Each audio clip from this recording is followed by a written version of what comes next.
যাচ্ছিস? ভয় নেই। কে তুমি? কে? আমি আমি তো নেকাত, তাই তো? তাহলে তাহলে এ কে? এ তোর বদা। দূর হ শয়তান। না,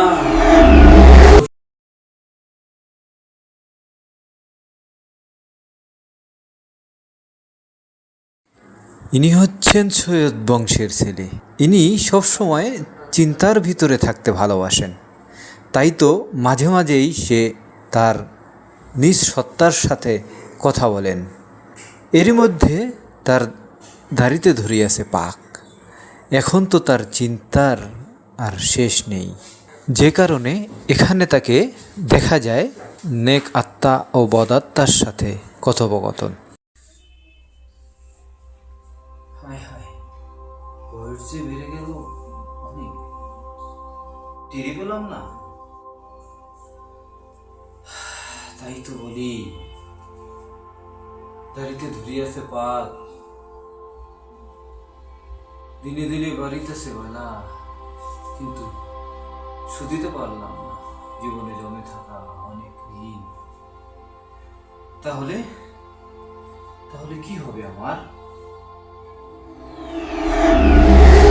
কিরে, কে?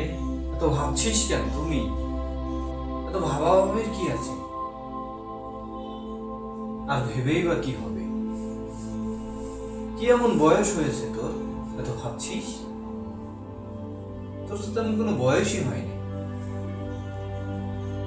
ও তাই নাকি? হ্যাঁ, আমি ঠিকই বলছি। তোর যে বয়স, এই বয়সে এখন তো তোর আনন্দ ফুর্তি করার বয়স।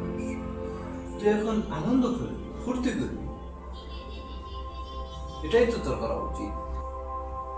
তাই তুমি বলছো এ কথা, অথচ এই না কদিন আগে তুমি না বললে, কত না উপদেশ দিলে, এখন তুমি বলছো এই কথা। আজকে কি হয়েছে? আমি ঠিকই বলছি। চল তো। কোথায়? চল। কোথায় নিয়ে যাবো? আমি তোকে নিয়ে যাব তোর রঙিন জীবনে, যেখানে তুই আনন্দ করবি, ফুর্তি করবি, এটাই তোর করা উচিত। না, আমি যাব না, ওখানে যাওয়া আমার ঠিক হবে না। চল তো, চল বলছি, চল। চল বলছি, আমার কি যাওয়া ঠিক হবে? আচ্ছা, তুমি যখন বলছো, চলো। চল, চলো। যাচ্ছিস? তুই কি একবারও ভেবে দেখলি না এটা ভালো না মন্দ কাজ? তোর হৃদয়কে আল্লাহর ভয় নেই। কে তুমি? কে? আমি আমি তো নেকাত, তাই তো? তাহলে তাহলে এ কে?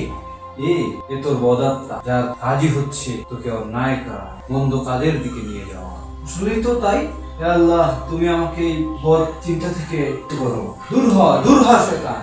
না, তোর সর্বদা উচিত হবে ভালো মন্দের বিচার করে মন্দ কাজের সাথে জিহাদ করা এবং ভালো কাজের দিকে অগ্রসর হওয়া, আল্লাহর দেখানো পথ। এটাই তোর মন্দির, এটাই তোর করা উচিত যদি তুই মুমিন হোস। আল্লাহ হাফেজ। আল্লাহ, আমি ভুল করেছি, আমাকে মাফ করে দাও। আমি যেন সর্বদা চিন্তা ভাবনা করে মন্দ কাজকে পরিহার করে সৎ পথে চলতে পারি, সৎ কাজ করতে পারি, তোমার দেখানো পথে চলতে পারি, সেই তৌফিক দান করো। আমিন।